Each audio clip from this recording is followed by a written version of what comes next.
María Evangelizadora Radio, un pedacito de cielo en tu hogar. Te presenta el santo de hoy, 28 de marzo, Beato Enrique Suso. Fue un prodigio de santidad en un ambiente muy corrompido. Nació en 1296 en Suabia, Alemania. A los 15 años fue admitido como religioso en un convento de los padres dominicos en Constanza. Su apellido era von Berg, pero como su padre era descuidado y borrachín, y en cambio la mamá era una santa, el joven tomó el apellido materno, que era Suso. En la comunidad encontró como profesor a un místico muy famoso que influyó en él de manera inmensa. Era el padre Eckhart, cuyos consejos seguían muchas personas con gran entusiasmo.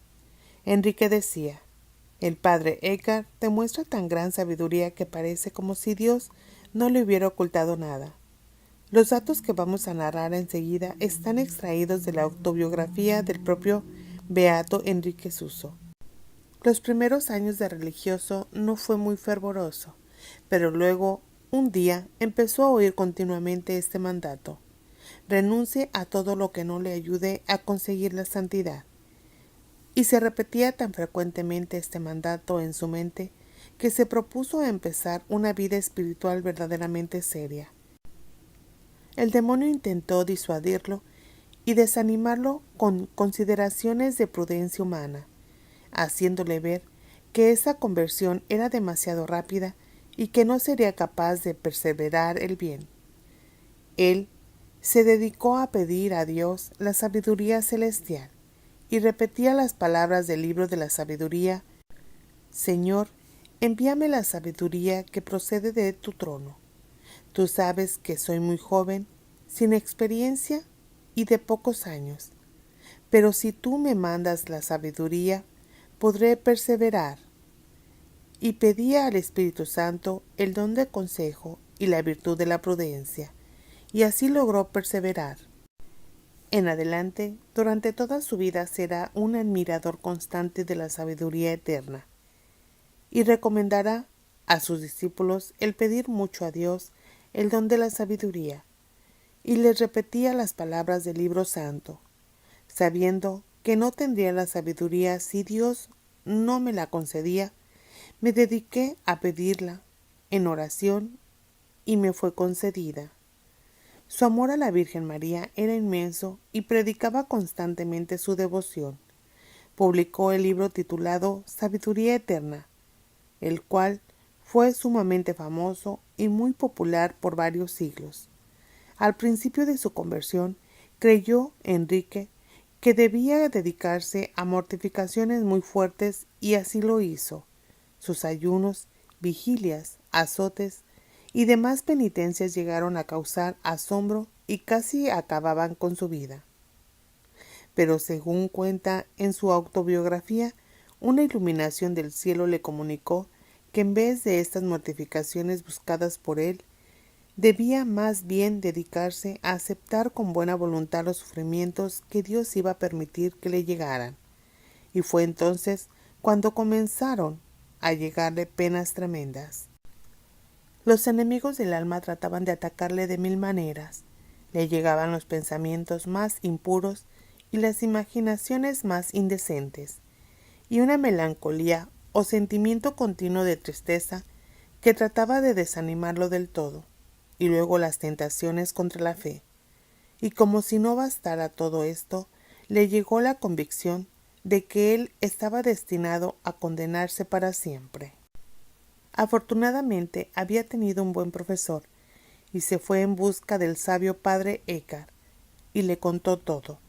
El famoso místico me consoló y logró sacarme de aquel infierno en el cual estaba viviendo, y volvió a su alma la paz. Una vez más se cumplía lo que dice el libro de los Proverbios: triunfarán los que saben pedir consejos. Pero ahora le iba a llegar un tercer tormento. Una voz interior le dijo: hasta ahora has sufrido ataques venidos del interior. Ahora empezarán los ataques que llegan desde el exterior. Y así sucedió. Pronto empezó a experimentar la ingratitud y la pérdida de los amigos, y de la buena fama. Sus paisanos se dividían en dos clases, los fervorosos y los relajados. Los fervorosos querían que se cumpliera exactamente los deberes de piedad. Entre ellos estaba Enrique Suso, su profesor Eckhart y el gran predicador Taulero. Pero los otros eran mayoría y empezaron a perseguir a Suso. Durante 37 años habían recorrido campos y ciudades predicando. Habían obtenido curaciones milagrosas. En pleno sermón, vieron su rostro rodeado de resplandores. Pero insistía muy frecuentemente en que había de dedicarse con toda seriedad a la santidad, y esto no agradaba a los relajados, y entonces se valieron de la calumnia. Se valieron de un muchacho mentiroso para inventar que él había cometido sacrilegios. Logró comprobar que era inocente. Luego inventaron que Enrique había tratado de envenenar a una persona. Pronto se supo que era mentira. Lo acusaron de haber inventado un milagro, pero los mentirosos quedaron al descubierto. Fueron tantas las acusaciones que tuvo que huir por tiempo de Holanda. Allá lo acusaron de haber escrito herejías contra la fe.